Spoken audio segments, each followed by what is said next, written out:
Today, many people are cleaning up from those powerful storms that rolled through last night.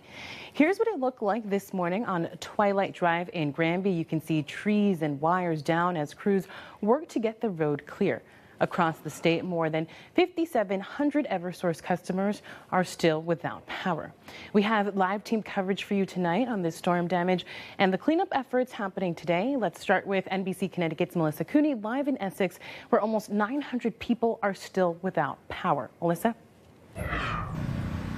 Yeah, Bree, it's been a busy day here on Comstock Avenue. You'll see the tree behind me is completely blocking the avenue. It is not passable here, and it's pretty tall. Now, just to its left, there are two trees that are damaged. One of those has even fallen over, too. Now, all of this damage throughout the town are part of the reason why the 4th of July parade was canceled this morning. This is not the day off many expected in Essex. He's heard the cracking, really loud cracking sounds. Tracy Harder and her husband are joining their neighbors in clearing the area around this massive tree blocking Comstock Road. It hit their car and narrowly missed many houses on the street. What are you going to do? From the storm, 8 roads were closed at one point. One person was injured but is expected to be okay. At its worst point, the town says 25% of Essex was without power. Oh, it totally sucks.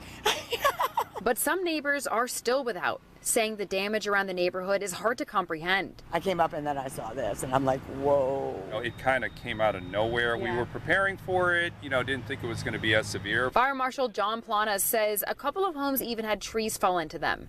And as cleanup continues throughout the day, he encourages people to be aware of their surroundings. If you see a down power line, even though the power might be off from the main grid, those lines can be backfed and still be live.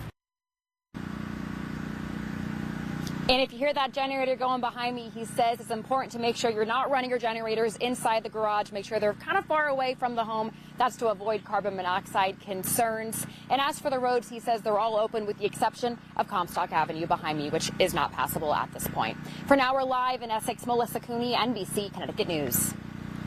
All right, Melissa, thank you for showing us everything there in Essex. Madison neighbors are also dealing with some storm damage. Around 1,100 Eversource customers woke up without power this morning. That includes people living near the intersection of Green Hill Road and Wappus Road. Now, we spoke with one neighbor who was out assessing the extent of the damage. He says he was in a part of the state that wasn't getting hit as the storms rolled through, and then he came home to this. As we were driving back, you could start to see more debris as we came onto the shoreline and then onto Route 1.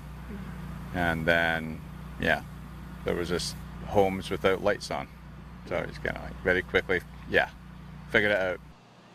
Superintendent with the Madison Department of Public Works was also out this morning taking a look at problem areas. He says it was a long night for him and the crews. NBC Connecticut's Kevin Geis continues our team coverage in Sterling, where families spent the entire day cleaning up instead of grilling and swimming, as I'm sure they hoped they would be. Kevin, what have they say? Yeah, very good evening. Well, we've met people who have lived here for decades, and they say they've never had a storm this powerful and this fast just rip through this area. Yesterday, a lot of the area in this section of town had a couple inches of hail just coating the ground, looking a little bit more like January than July. That has since melted away. It left a ton of leaf litter on the ground, and with it, a whole lot of damage. Thursday's storm powering through Sterling. I'm 72 and I've never seen a storm like that. That was just incredible. It was way beyond anything I've ever seen. Leaving behind a major cleanup on the 4th of July. It's a lot to take in a short period of time.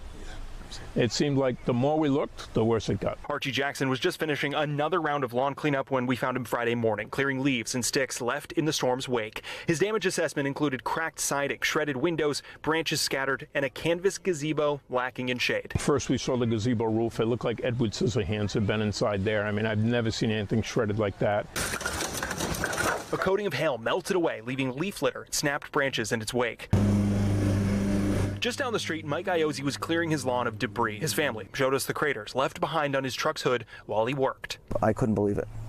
I honestly couldn't believe it. He was driving home when the clouds moved in, leaving him driving through this. It was like driving on marbles. Both families say they're grateful everyone was okay, and it just meant a little Friday morning work before 4th of July celebrations. Well, that's usual.